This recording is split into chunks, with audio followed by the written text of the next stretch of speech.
আসসালামু আলাইকুম। আজকে আমাদের বিষয় ঢাকা-২ সংসদীয় আসন। ঢাকা-২ সংসদীয় আসনটি রাজধানী ঢাকার একটি গুরুত্বপূর্ণ আসন। এই আসনের অন্তর্গত এলাকা হল কেরানীগঞ্জ উপজেলা, বুড়িগঙ্গা নদীর দক্ষিণ তীরবর্তী শিল্প ও জনবহুল অঞ্চল, পুরান ঢাকা সংলগ্ন বাণিজ্যিক ও আবাসিক এলাকা। এই আসনটি ব্যবসা, পরিবহন, শ্রমজীবী মানুষ ও প্রবাসী পরিবারের জন্য বিশেষভাবে গুরুত্বপূর্ণ।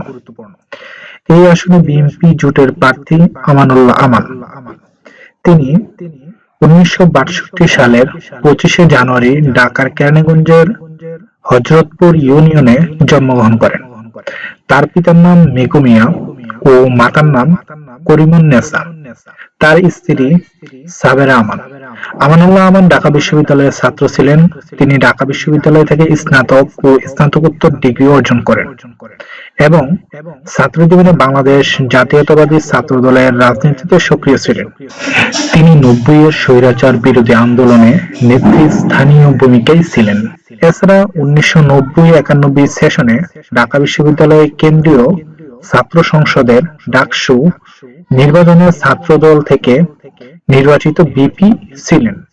1991 সালের পঞ্চম জাতীয় সংসদ নির্বাচনে আমানুল্লাহ আমান বিএনপির মনোনয়নে ঢাকা-৩ আসন থেকে নির্বাচন করে 97,299 ভোট লাভ করেন ও তৎকালীন আওয়ামী লীগের প্রার্থী মোস্তফা মহসিন মন্টুকে পরাজিত করে প্রথমবারের মতো সংসদ সদস্য নির্বাচিত হন। 1996 সালের সপ্তম জাতীয় সংসদ নির্বাচনে একই আসন থেকে 1,24,096 ভোট পেয়ে আওয়ামী লীগের শাহজাহানকে পরাজিত করে সংসদ সদস্য আবারও নির্বাচিত হন।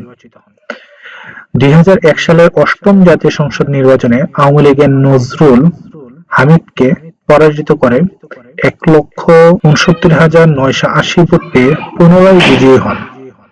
1991 সালের নির্বাচনের পর বিএনপি সরকার গঠন করলে আমান প্রথমে স্বাস্থ্য ও পরিবার কল্যাণ মন্ত্রণালয়ের প্রতিমন্ত্রী হিসেবে দায়িত্ব পালন করেন। 2001 পুনরায় তার দল সরকার গঠন করার পর তাকে শ্রম ও কর্মসংস্থান মন্ত্রণালয়ের প্রতিমন্ত্রী হিসেবে দায়িত্ব দেওয়া হয়, যা তিনি 28 অক্টোবর 2006 সাল পর্যন্ত পালন করেন। জামাত জোটের প্রার্থী কর্নেল অবসরপ্রাপ্ত মোহাম্মদ আব্দুল হক। তিনি ঢাকার কেরানীগঞ্জে জন্মগ্রহণ করেন এবং সেখানেই বড় হন। তিনি উচ্চ মাধ্যমিক সম্পন্ন করেন ঢাকা কলেজ থেকে। এরপর সেনাবাহিনীতে যোগদান করেন। সেনাবাহিনীতে থাকা অবস্থায় মাস্টার ডিগ্রি অর্জন করেন। লাইবেরিয়াতে তার নেতৃত্বে একদল সৈনিক সফলতা অর্জন করে প্রশংসিত হন। তিনি তিনবার শ্রেষ্ঠ ব্যাটালিয়ন নির্বাচিত হন। স্টেশন কমান্ডার হিসেবে রংপুর ও সাভারে ব্যাপক প্রশংসিত কাজ করেন। পাশাপাশি তিনি লেখালেখি করতেছেন। অবসর গ্রহণের পর বর্তমানে তিনি রিটায়ার্ড আর্ম ফোর্স অফিসার ও ওয়েলফেয়ার অ্যাসোসিয়েশন রাওয়া এর চেয়ারম্যান। বর্তমানে তিনি ঢাকা-২ আসনের জামাত জোটের প্রার্থী।